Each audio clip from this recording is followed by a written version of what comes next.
Ya pemirsa, terima kasih Anda masih bersama kami. Kita lanjutkan perbincangan kita dengan Bang Andi Malewa selaku pendiri Institut Musik Jalanan dan Kakan Kardansyah selaku musisi disabilitas dari IMJ. Bang Andi, saya ingin ke Bang Andi sejenak. Ini bagaimana sih tadi Mas Kakan juga sudah menceritakan bahwa kendalanya ini yang harus dihadapi adalah teknis juga.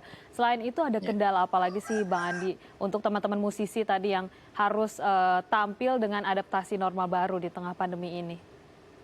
ya, di awal-awal tuh memang kita kaget banget ya dengan waktu pandemi pertama kali gitu ya, bulan Maret, iya Maret April itu memang shock gitu ya, semua tempat ditutup dan akhirnya pendapatan mereka tuh benar-benar berhenti.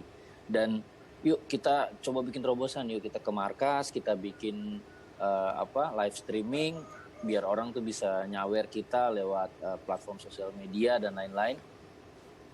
Kendalanya ada yang rumahnya misalnya di daerah Bekasi. Di lingkungan dia, itu dia tidak boleh keluar rumah oleh Pak RT-nya. Ada lagi yang mau naik jalur transportasi yang dia bisa tuh cuma misalnya komuter lain misalnya.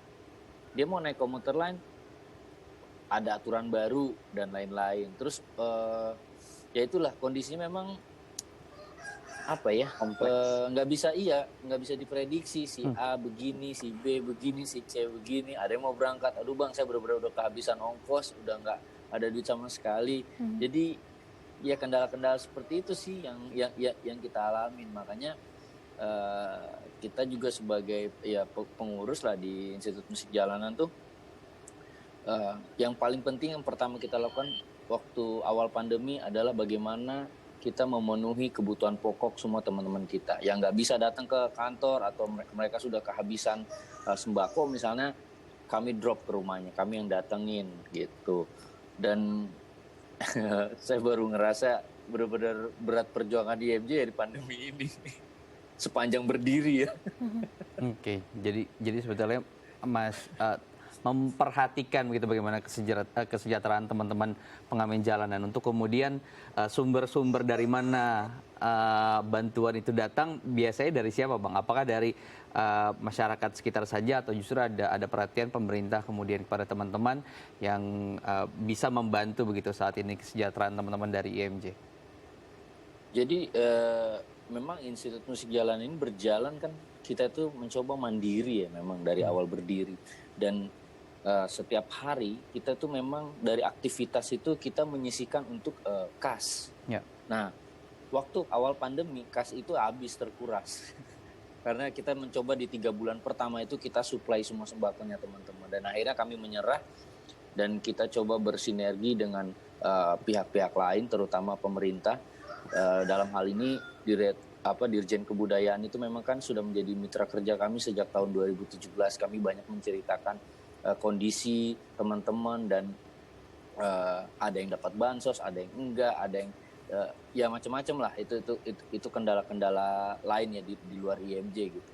Dan akhirnya teman-teman disupport untuk sembakonya itu selama 2 bulan. Lalu kita coba membuat kegiatan-kegiatan lain yang akhirnya mendapatkan stimulus. Salah satunya dengan Kemenparekraf kita bikin kegiatan ngamen dari rumah.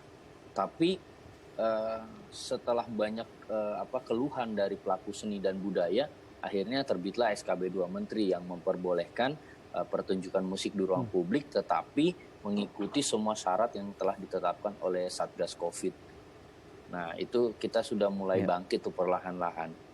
Oke, kita Seperti kembali itu. ke Mas Kakan. Mas Kakan ini kan meski di tengah pandemi tadi ada tantangan, namun juga Mas Kakan dan teman-teman penyandang disabilitas lainnya tetap memberikan yang terbaik. Nah, adakah karya kreativitas di tengah pandemi mungkin membuat lagu bertemakan pandemi COVID-19 atau tetap tampil dengan tadi virtual juga, dan seperti apa saja sih Mas Kakan yang sudah diciptakan di tengah pandemi COVID-19 ini? Karya berproses ya Mbak, mudah-mudahan secepatnya kita bisa membuat karya untuk sampai ke sana. Tapi untuk masalah di kondisi pandemik seperti ini, saya rasa kita semua mencoba untuk tidak kalah, artinya tidak menyerah dengan adanya pandemi ini. Tetap kita, yang paling penting sih kalau kami berusaha seproduktif mungkin dengan keterbatasan yang banyak yang terjadi gitulah seperti ini. Yang paling penting sih kita apa namanya istilahnya jadi lebih produktif aja, lebih kreatif lagi, dituntut dikuras lebih kreatif lagi, lebih produktif lagi. Seperti itu sih. Gitu. Baik. Dalam waktu dekat, Mas Kakan ada rencana akan manggung di mana nih? Karena kan tadi sudah dijelaskan ada beberapa kelonggaran begitu. Ada jadwal-jadwal tertentu kah yang mungkin dalam waktu dekat ini akan manggung show secara off air? Kalau jadwal sementara seperti yang disampaikan tadi sama Bang Andi di depan, kita ada jadwal off air. Sebetulnya masih ada jadwal off air, masih kesempatan. Cuman tentunya dengan penurunan yang sangat signifikan sekali ya. Jadi lebih dari 50% tadi, tapi kita tetap berjalan aja, kita tetap berusaha memberikan yang terbaik. Tentunya dengan hasil yang istilahnya apa ya, jauh, tapi tetap kita lebih baik hasilnya kecil tapi ada kan ya, daripada apa istilahnya kita besar tapi nggak ada juga. Nah, betul seperti itu. Jadi jadwalnya ada sih untuk sementara, Masih ada beberapa hari masih ada.